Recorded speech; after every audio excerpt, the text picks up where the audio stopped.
नमस्कार दोस्तों, मैं आपका दोस्त दीपक मुटरेजा। पार्टियों में अंतर्कलह शुरू हो चुकी थी। उस अंतर्कलह के ऊपर अब नेताओं ने खिंचाई करनी शुरू कर दिया है, यानी कि उस अंतर्कलह को रोकने के लिए पत्र जारी जो है वो करने शुरू कर दिए गए हैं। बात की जाए चाहे कांग्रेस की, चाहे बात की जाए बीजेपी की, पार्टियां जैसे जैसे बड़ी होती हैं उसमें अंतर्कलह होना स्वाभाविक है। लेकिन इस अंतर्कलह को रोकने के लिए अब नेताओं ने अपनी खिंचाई अपने तौर से शुरू कर दी है। और दूसरी बात आपको बता दें कि हरियाणा के अंदर अब स्टार प्रचारकों की एंट्री कल से शुरू हो जाएगी, यानी कि प्रदेश के अंदर अब स्टार प्रचारक जो है चुनाव का माहौल जो है उसको बदलने के लिए आ रहे हैं ताकि वो अपने उम्मीदवार को जिता सकें। हालांकि उससे कितना प्रभाव पड़ेगा वो तो खैर आने की बात है, आगे की बात है। हमारे साथ इसी विषय के ऊपर बातचीत करने के लिए अजय मल्होत्रा जी हैं। अजय मल्होत्रा जी वरिष्ठ पत्रकार हैं, राजनीतिक विश्लेषक भी हैं। सर, आपका बहुत बहुत स्वागत है। नमस्कार सर, क्या कहेंगे? मैं आपसे दो बातें सर जानना चाहूँगा। एक तो सर पार्टियों के अंदर जो अंतर्कलह है, दीपक बावरिया जी ने जिस प्रकार से पत्र जारी किया है, क्योंकि उनको देखने में मिल रहा था कि प्रदेश के अंदर कुछ नेता पार्टी लाइन से हट करके काम कर रहे थे, जिससे उनकी पार्टी को नुकसान होने की संभावनाएं ज़्यादा थी। दूसरी बात सर, स्टार प्रचारक जो है वो हरियाणा के अंदर अब माहौल को तब्दील करने के लिए हरियाणा में एंट्री करने लगे हैं। क्या कहेंगे सर आप? बिल्कुल ठीक बात है आपकी। दोनों भारतीय जनता पार्टी भी और कांग्रेस भी जो भीतर घात है उससे जूझ रही है। भारतीय जनता पार्टी ने 3 दिन पहले एक इंटरनल मीटिंग करी थी पार्टी की, जिसमें भाजपा के जो कोर कमेटी के लोग बैठे थे। तो उन्होंने देखा भी कई जिलों में कई लोकसभा हमारी ऐसी हैं कि जो फंसी हुई हैं, और उन्होंने इस चीज़ पे भी चिन्हित किया भी कहाँ कहाँ कौन कौन से नेता अच्छे ढंग से काम नहीं कर रहे। इस मीटिंग के बाद भारतीय जनता पार्टी ने खास तौर पे हिसार, भिवानी, अंबाला, कुरुक्षेत्र, इन जिलों में अपने नेताओं को सीधा संदेश दिया है कि वे पार्टी लाइन से बाहर ना जाएं और जो पार्टी के प्रत्याशी हैं अधिकृत उनकी मदद करें। क्योंकि भाजपा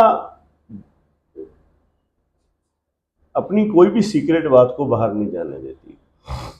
अगर उन्होंने लेटर जारी किया तो लेटर बाहर आ जाता। उनका एक इंटरनल सिस्टम है अपना, उस सिस्टम में रहते हुए उन्होंने उनकी खिंचाई कर दी।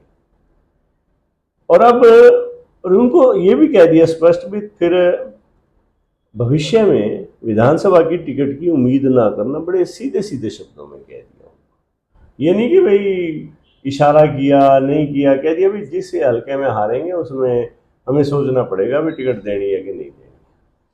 कांग्रेस ने भी कल दीपक बावरिया जी जो इनके वो हैं प्रभारी हैं, उन्होंने एक पत्र जारी किया है, क्योंकि कांग्रेस में इस तरह का सीक्रेट नहीं है सिस्टम। तो उन्होंने एक ओपन लेटर जारी किया पार्टी के नेताओं के नाम हरियाणा में भी, जहां जहां जिस जिस विधानसभा में कांग्रेस उम्मीदवार लोकसभा के वोट कम लेके आएगा या हारेगा, तो पार्टी सोचने पर मजबूर होगी उसके वहां के नेताओं के खिलाफ। तो और उन्होंने जो स्पष्ट शब्दों में मैसेज दे दिया, कुछ हद तक उसका असर भी हुआ।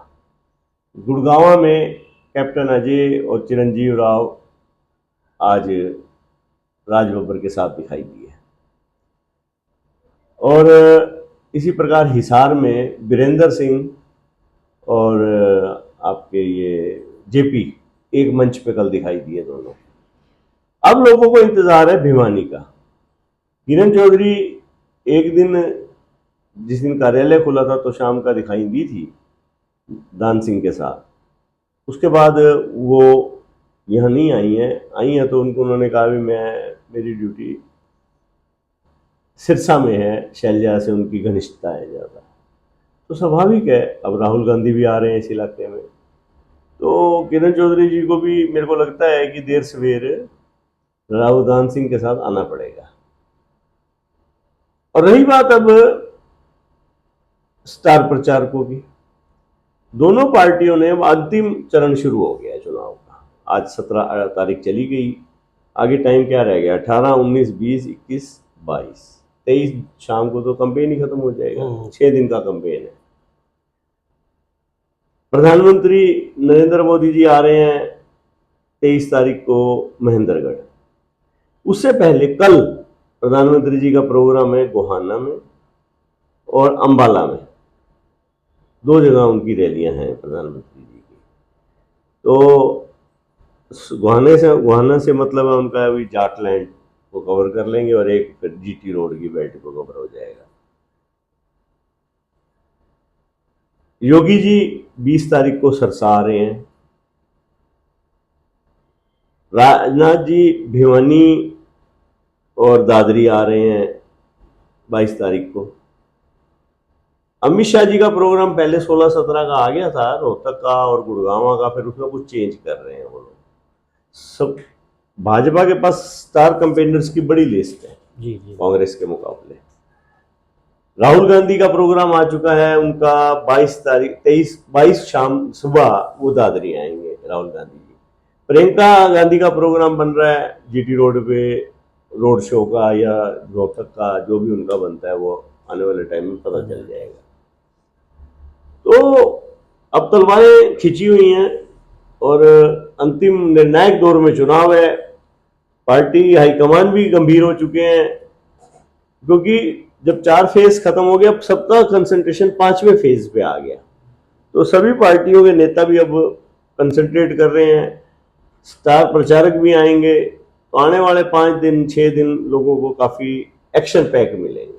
सर, देखने में आया कि लगातार जो स्टार प्रचारक आते हैं, पहले जब आते थे स्टार प्रचारक, कितना उनका प्रभाव पड़ता था, और अब जिस प्रकार से स्टार प्रचारक आने हैं, आप क्या मानते हैं, क्या वो कुछ प्रभाव डाल पाएंगे?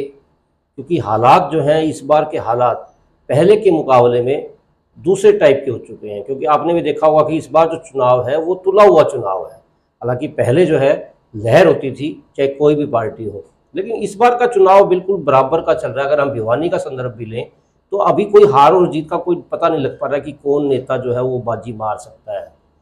देखो, स्टार प्रचारक वैसे तो देखो 50-50 की लिस्ट है, कोई खास फर्क नहीं पड़ता, आपकी बात ठीक है।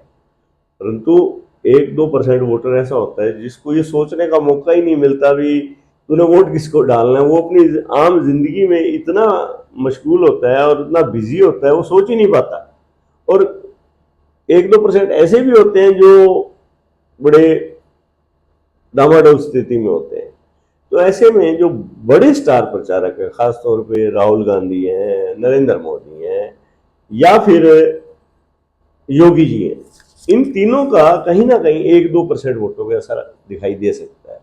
अन्यथा जो दूसरे स्टार प्रचारक है, मेरा मानना है कि उनसे कोई लंबा चौड़ा फर्क नहीं पड़ता, बल्कि का जो कैंडिडेट अपने हिसाब से काम कर रहे होते हैं उनके कहीं ना कहीं कैंपेन में रुकावट जरूर आती है।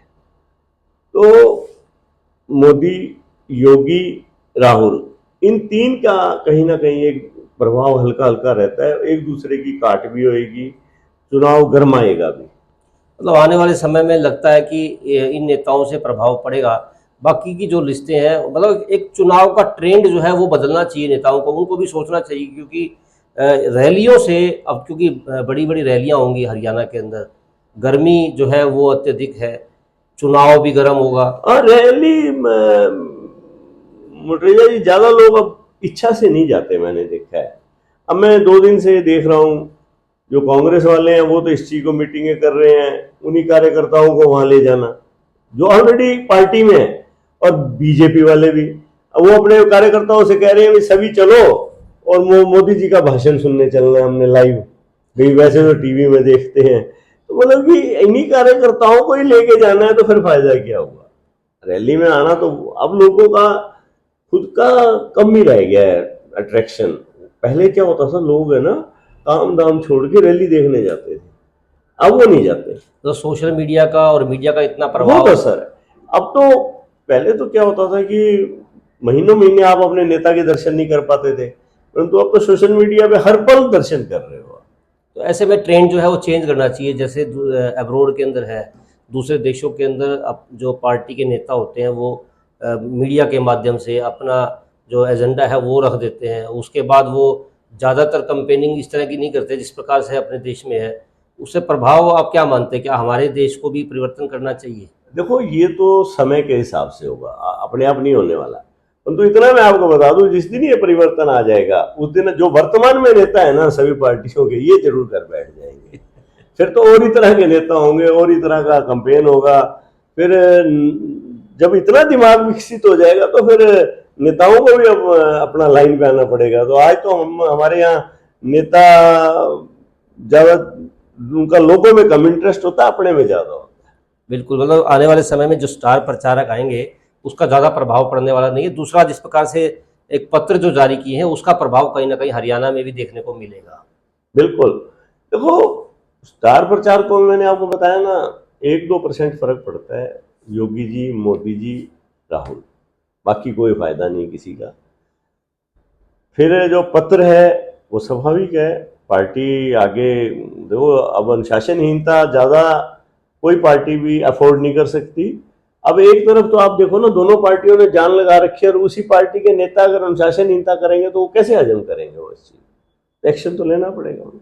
बिल्कुल दोस्तों, जिस प्रकार से चुनाव जो है अब और ज़्यादा गरमाने लगा है, क्योंकि चुनाव का समय जो है अब धीरे धीरे नज़दीक आ रहा है। अगर बात की जाए प्रभारियों की, तो प्रभारियों ने अपने अपने नेताओं को अपने अपने प्रदेश में पत्र जारी कर दिए हैं कि वो अनुशासनहीनता ना करें, क्योंकि अनुशासनहीनता होगी तो आने वाले समय में जिस प्रकार से विधानसभा चुनाव है तो उनको भी सोचना पड़ेगा, उनके लिए खतरे की घंटी होगी, क्योंकि उन्हें भी टिकट मिलना फिर मुश्किल हो जाएगा। इसलिए नेताओं, संभल जाओ, कहीं ऐसा ना हो कि आपको अब दूसरों के लिए कंपेनिंग तो आप कर रहे हैं लेकिन खुद के लिए कंपेनिंग करने का समय ना मिले।